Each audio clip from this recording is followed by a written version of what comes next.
He made coffee from water they stored in a plastic garbage barrel. They had it delivered this way weekly like seltzer, and they paid $20 for it.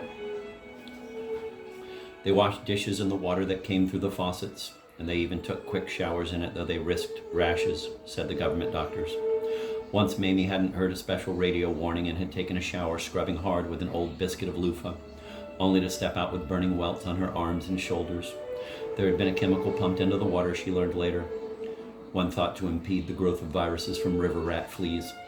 She had soothed her skin with mayonnaise, which was all they had, and the blisters peeled open to a pink ham flesh beneath. Except for the pleasure of Rudy bringing her coffee, the gift of it, she hated this place. But you could live with a hate. She had. It was so powerful. It had manners. It moved to one side most of the time to let you pass. It was mere dislike that clouded and nagged and stepped in front of your spirit, like a child wanting something.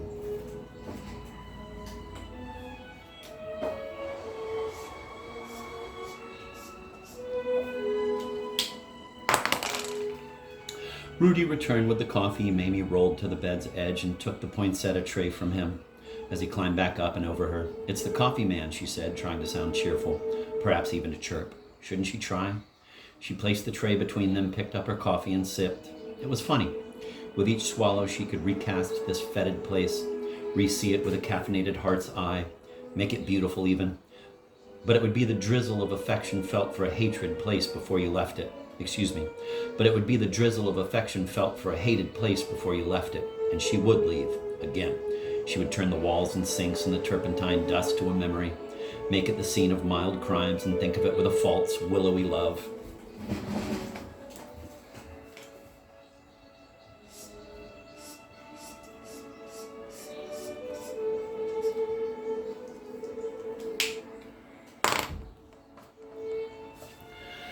But then you could get to calling everything false and willowy and never know anymore what was true and from the heart. The cat came and curled up next to her. She massaged the cool, leathery wafer of its ear and plucked dust from its whiskers. He cocked his head and closed his eyes He cocked his head and closed his eyes sleepily, content. How sad, she thought, how awful.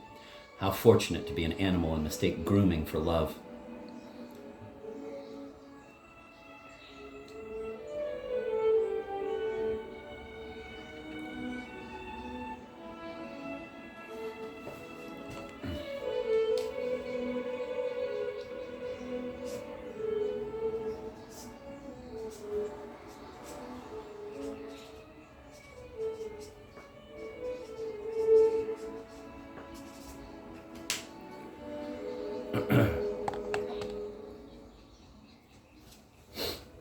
She placed a hand on Rudy's arm. He bent his head to kiss it, but then couldn't bend that far without spilling his coffee, and so straightened up again.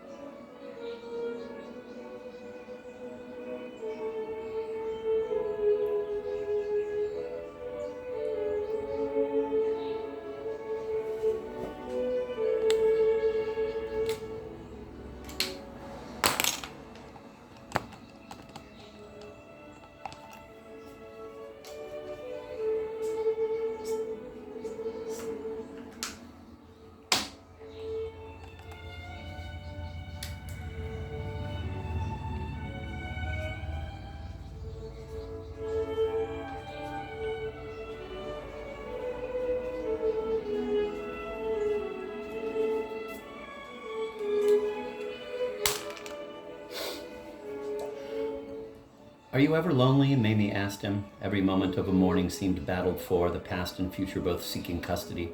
She laid her cheek against his arm. God damn, she's fucking such a great writer. Jesus.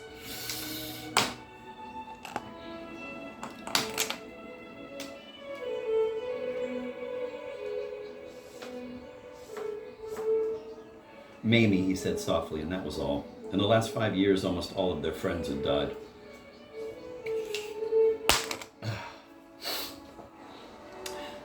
Quote, the Indians weren't used to the illnesses that the English brought with them to the New World. Many Indians got sick. When they got chicken pox or mumps, they sometimes died. A very proud Indian might happen to wake up one morning and look in the mirror he'd gotten from an English trader and see red spots polka dotting his face. The proud Indian would be very upset. He might hurl himself against a tree to maim himself, or he might throw himself over a cliff or into a fire. Parentheses, picture, end of parentheses. End of quote. The agent had on a different scarf today, a turquoise jacquard, twisted into a long coil that she wore wrapped around her neck like a collar. A room, she said quickly. Would you settle for a room?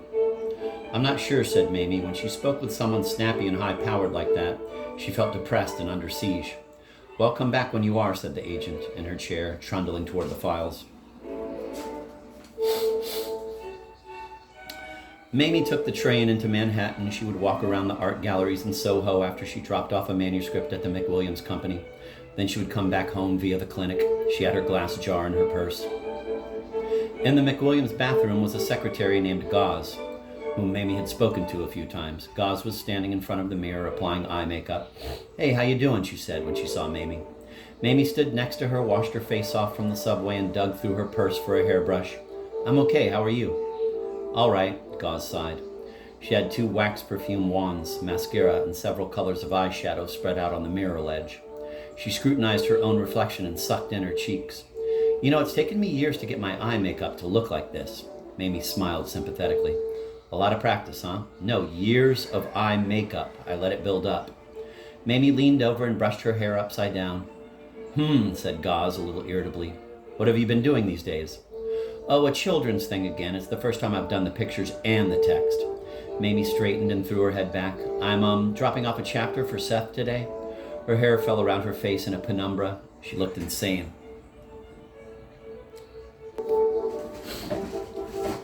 Oh, said Gauze. She was watching Mamie's hair with interest. I like neat hair. I don't think a woman should look as if sex has already happened. Mamie smiled at her. How about you? You going out a lot, having fun? Yeah, said Gauze a little defensively. Everyone these days was defensive about their lives. Everyone had settled. I'm going out with this man. And my friends are going out with these men. And sometimes we all go out together. The trouble is we're all about 30 years younger than these guys. We'll go to a restaurant or something and I'll look around the table and like every man at our table is 30 years older than his date. A father-daughter banquet, said Mamie, trying to joke. We used to have those at our church. Gauze stared at her. Yeah, she said, finally turning to put away all her makeup. You still with that guy who lives in a beauty parlor? Rudy, my husband. Whatever, said Gauze, and she went into a stall and closed the door. Quote, none of the English seemed to be getting sick. This caused much whispering in the Indian villages. We are dying, they said, but they are not. How come? And so the chief, weak and ailing, would put on English clothes and go to the Englishman picture. End of quote. This is for Seth Billets, Mamie said, handing the receptionist a large manila envelope. If he has any questions, he can just phone me. Thanks. She turned and fled the building, taking the stairs rather than the elevator. She never liked to meet with Seth. He tended to be harried and abstracted, and they worked just as well together on the phone. Mamie? Great stuff, he liked to say. I'm sending the manuscript back with my suggestions, but ignore them. And always the manuscript arrived 3 weeks later with comments in the margin like, oh, please, and no shit. She bought a paper and walked downtown towards some gallery she knew on Grand Street, stopping at a coffee shop on Lafayette. Usually she ordered a cup of coffee and a cup of tea, as well as a brownie, propping up her sadness with chocolate and caffeine so that it became anxiety. She really knows her caffeine, and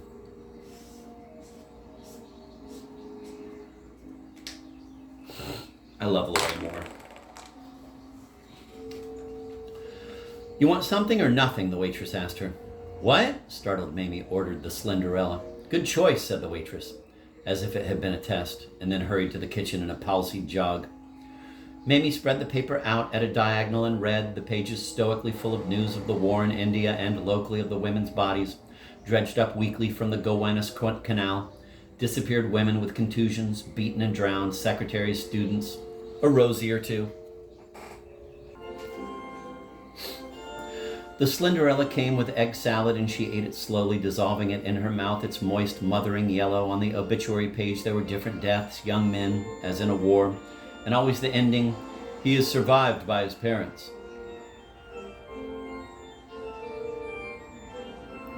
Leaving the paper on the table as a tip, she spent the rest of the morning wandering in and out of galleries, looking at paintings that seemed much worse to her than Rudy's. Why these and not her husband's? Painting pictures was the only thing he had ever wanted to do, but no one was helping him. Age had already grabbed him in the face. His cheeks sagged houndishly. His beard was shot with white. Bristly hairs sprouted like wheat from his ears.